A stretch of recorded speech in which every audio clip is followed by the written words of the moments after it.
అందరికీ నమస్తే అండి. నేను మీ హారిక. వారం నుండి 10 రోజులు నిల్వ ఉంచుకునేలాగా మంచి స్నాక్ కరకరలాడుతూ ఉంటాయి. అందరూ ఇష్టంగా తింటారు.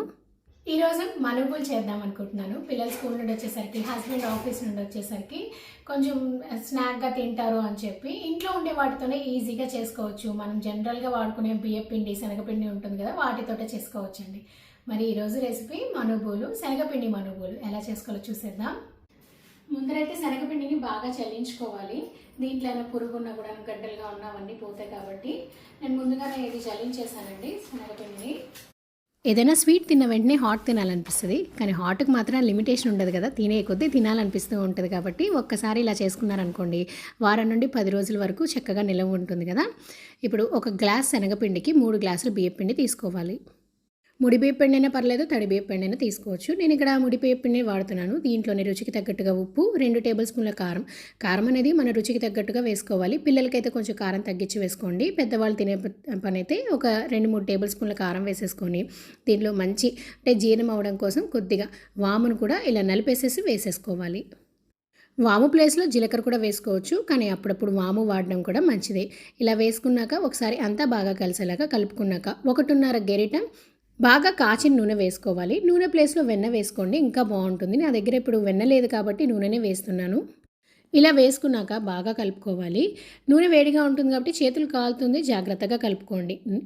కాచిన నూనె వేయడం వల్ల గుల్లతనం వస్తుంది. నూనె ప్లేస్లో వెన్న కూడా వేసుకున్నా కూడాను గుల్లతనం బాగుంటుందండి.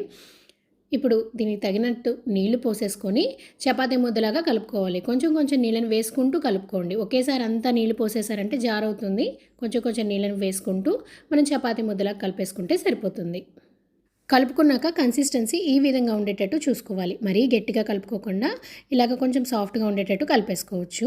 కొంతమంది గుల్లగా తినడం ఇష్టపడతారు, కొంతమంది గట్టిగా తినడం ఇష్టపడతారు. గట్టిగా తినాలి అనుకునే వాళ్ళంటే ఇంకొక అర గ్లాస్ ఎక్స్ట్రా పిండిని వేసేసుకోవాలి. ఇప్పుడు జంతికల గొట్టంలో కొద్దిగా నూనెను రాసుకోండి. నూనె రాయడం వల్ల అతుక్కోకుండా ఉంటుంది. ఇప్పుడు జంతికల గొట్టం తగ్గట్టుగా పిండిని వేసుకోవాలి. ఇలా తిప్పే జంతికల గొట్టం అయితే నిండుగా వేసుకోవచ్చు. ఇండోలియందైతే 1/2 వంతు పిండిని వేసుకోండి, లేకపోతే నొక్కడం కొంచెం కష్టమైపోతుంది.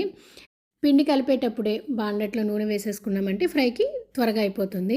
ఇలా వేడి నూనె ఉండేటప్పుడు ఫ్లేమ్ని మీడియంలో పెట్టేసుకొని ఇలాగా ఒత్తేసేసుకొని 2 వైపులా మీడియం ఫ్లేమ్లో ఫ్రై చేసుకోవాలి. ఒకవైపు వేగాక ఇంకోవైపు తిప్పుకోవాలి. వెంటనే తిప్పేకండి, మొత్తం విరిగిపోతుంది. ఇవి చేయడానికి కొంచెం కష్టం అనిపించిన ఫ్రీ టైం ఉండేటప్పుడు చేసుకున్నారనుకోండి, ఒక వారం రోజుల పాటు వేరొక స్నాక్స్ కోసం వెతుక్కోని అవసరం లేదు. ఈ కలర్ వచ్చాక వేరే ప్లేట్లోకి మార్చేసుకొని అదేవిధంగా మిగతా పిండిని కూడా ఇలా జంతికల్లా వేసేసుకోవాలి. బాండలు తగ్గట్టుగా జంతికలను ఒత్తుకోవాలి. అలాగే నూనె తక్కువ పోసుకున్నట్లయితే చిన్న చిన్న జంతికలు వేసుకోండి. ఎక్కువ నూనె ఉంటే మాత్రం పెద్దవే వేసేసుకోవచ్చు.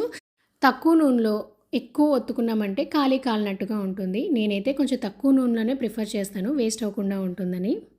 అంతేనండి, ఈ విధంగా చేసుకున్నారంటే కరకరలాడే శనగపిండి జంతికలు ఈజీగా ప్రిపేర్ చేసుకోవచ్చు. వయసుతో సంబంధం లేకుండా అందరూ ఇష్టంగా తింటారు కాబట్టి ఒకసారి తప్పకుండా ట్రై చేయండి. దీంట్లో వాడినవన్నీ కూడా మన ఇంట్లో ఎప్పుడూ ఉండేవే కాబట్టి ఒకసారి ట్రై చేసి ఎలా వచ్చిందో కూడా కామెంట్ సెక్షన్లో కామెంట్ చేయండి. మరిన్ని మంచి మంచి రెసిపీస్ కోసం గుర్తుంది కదా, మన ఛానల్ అయిన హరీస్ వరల్డ్ 24ని సబ్స్క్రైబ్ చేసుకోండి.